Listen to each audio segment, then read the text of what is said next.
Светци-покровители бдят над дунавската перла на България – Русе. Храмовете на вярата пазят духа на хората и предлагат чудни мигове на съзерцание и среща с неповторимото българско изкуство.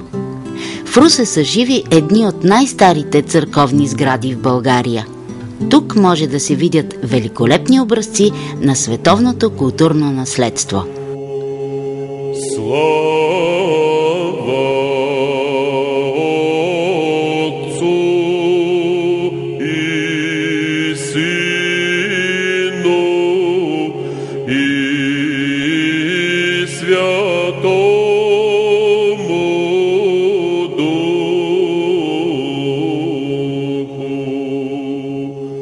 Една от най-старите сгради, съхранени в Русенския край, е катедралният храм Света Троица. Църквата е построена през 1632 година. Заради законите в Османската империя по това време, храмът е вкопан в земята. Има формата на трикорабна псевдобазилика.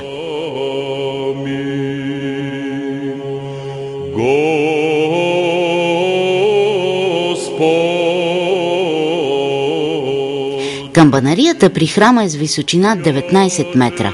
Шестоъгълна, тя е иззидана от дялани камъни, взети от разрушената крепостна стена на Стария Рущук. Има 5 камбани.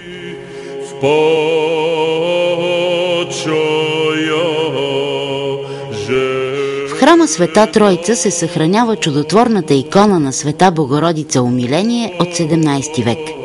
Тук се пазят и частици от мощите на 11 български светци. Вярва се, че нетленните останки на светите хора притежават мощ и покровителска сила. 3 истории си съперничат за създаването на църковния иконостас. Приписват авторството на дърворезбените орнаменти на самоковски, тревненски и влашки майстори. В началото на 19 век са изписани иконите от трите реда. Съвременни български реставратори връщат блясъка и красотата на иконостаса в края на 20 век. 2 интересни надписа са вградени в стените на стълбището. Единият е надгробен паметник на местния отец и учител Данаил. Другият каменен надпис разказва за преустройството на църквата през 17 век. В преддверието се намират гробовете на 4 доростоло-червенски архиереи – Григорий, Василий, Михаил и Софроний.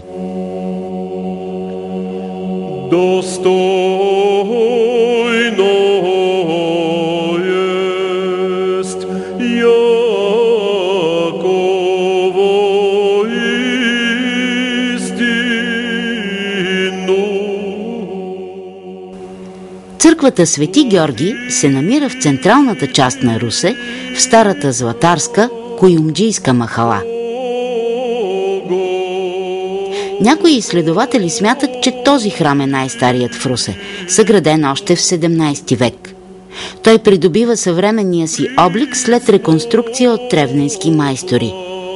Камбанарията на църквата е издигната в началото на 20 век по проект на архитект Едуард Винтер. Камбаната тежи близо половин тон. Свети Георги е първата русенска църква с електричество и телефон. Днес службите в храма могат да се наблюдават наживо в интернет. Трикорабната базилика има 3 олтара. Централният е Свети Георги, другите са на светците Димитър Басърбовски и Николай Чудотворец. Средният кораб е отделен от останалите с по 6 колони от двете страни. Днешните стенописи са правени в средата на миналия век. Работени са от професор Николай Кожухаров и художника Цанко Василев.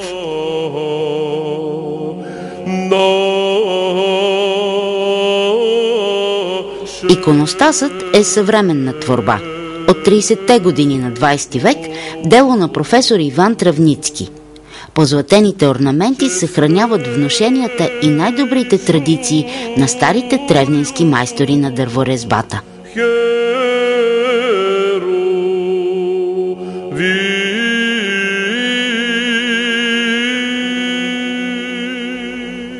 В първите десетилетия на 20 век към храма Свети Георги действа свещоливница.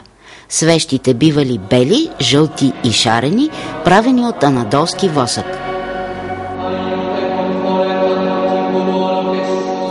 Преди няколко години Русенската митрополия получи скъпоценен дар от Ватикана – частица от мощите на Свети Георги. Светецът Войн е покровител на Русе и на съседния румънски град Гюргево.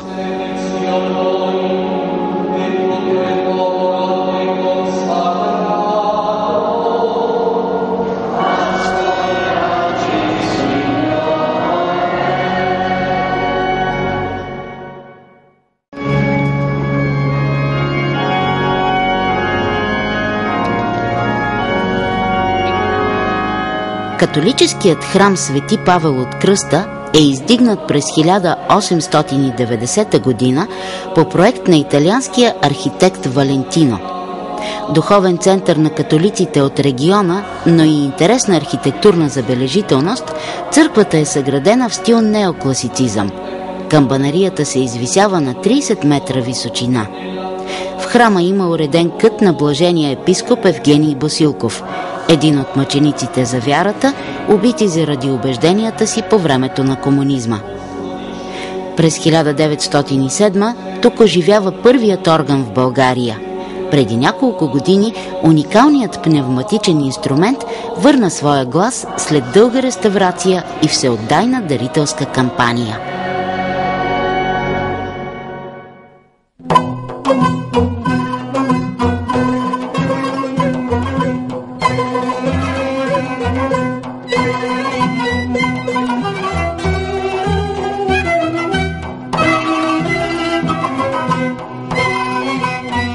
Арменската църква Света Богородица, Сурб Аствадзадзин, е построена през 17 век на мястото на друга, по-стара.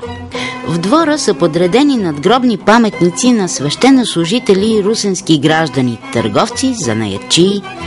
Най-старите паметници са от 18 век, реално олицетворение на вековния градски живот в Русе.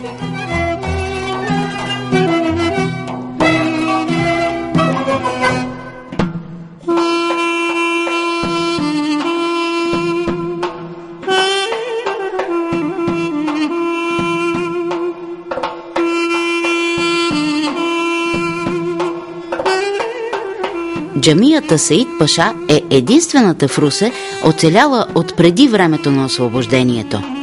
Кобилицата на покрива е характерна за възрожденската архитектура и така наречения левантийски барок.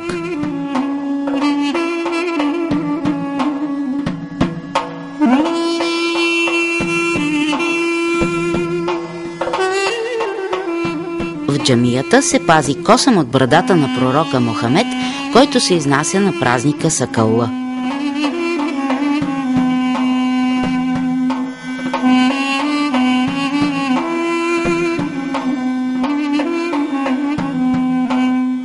В Русенско се намира единственият действащ скален манастир в България – манастирът на Свети Димитър Басарбовски, до село Басарбово, на 12 км от града.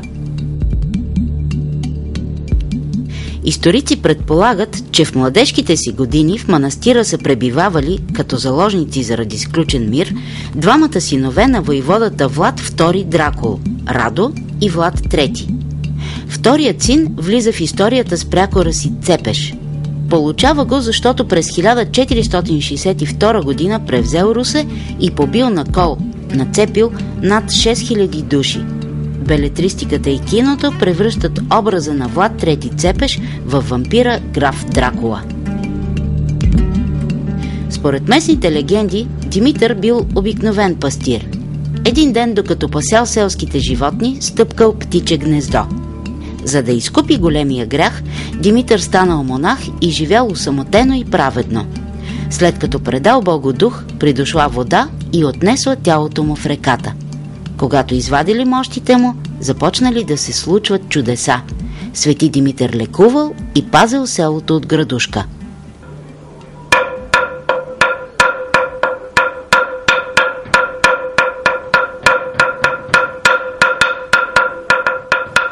По време на руско-турска война през 1769 година руски генерал взел мощите на светеца.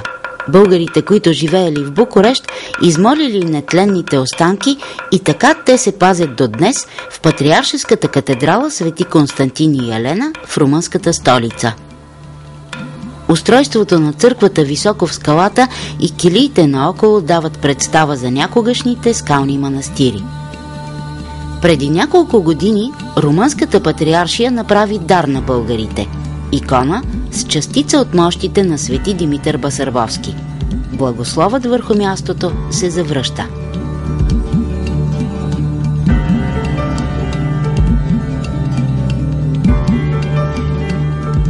Днес край скалния манастир са построени нови сгради за подслон на поклонници и туристи.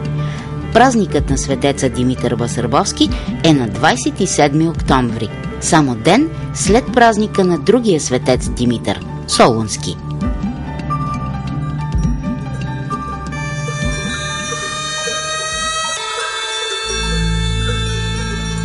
Следи от скални духовни обители са запазени на стотици места в Русенско. Забележителни исторически личности са живели по този край. Край село Красен, което се помни откакто я има България, историци откриват следи от първия български патриарх Йоаким, живял по времето на цар Иван Асен II. Тъкмо този Йоаким и неговият покровител се смятат за основатели на манастира Свети Архангел Михаил до село Иваново. Почти всички църкви в селата на Русенското поломие са строени през 19 век. Селската църква на Красен е една от малкото издигнати през 17 век.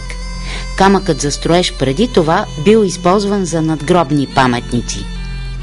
По външните стени на църквата личат множество надписи и рисунки графити.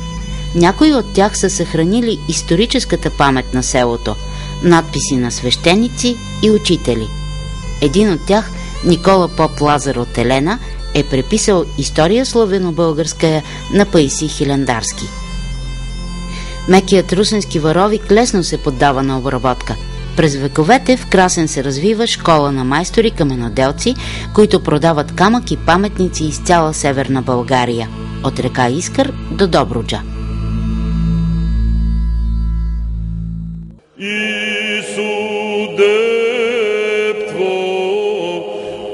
В местността Писмата, в близост до село Иваново, се намира скалният манастирски комплекс Свети Архангел Михаил, известен днес като Ивановски скални църкви. Археологическият резерват е един от световните паметници на културата под закрилата на ЮНЕСКО. Този манастир е изграден от българските царе.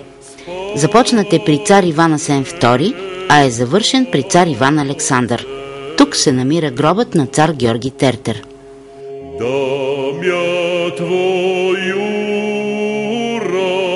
В голямата църква са запазени изображенията на две български царици, жените на цар Иван Александър, и двете с името Теодора, едната вълхиня, другата еврейка.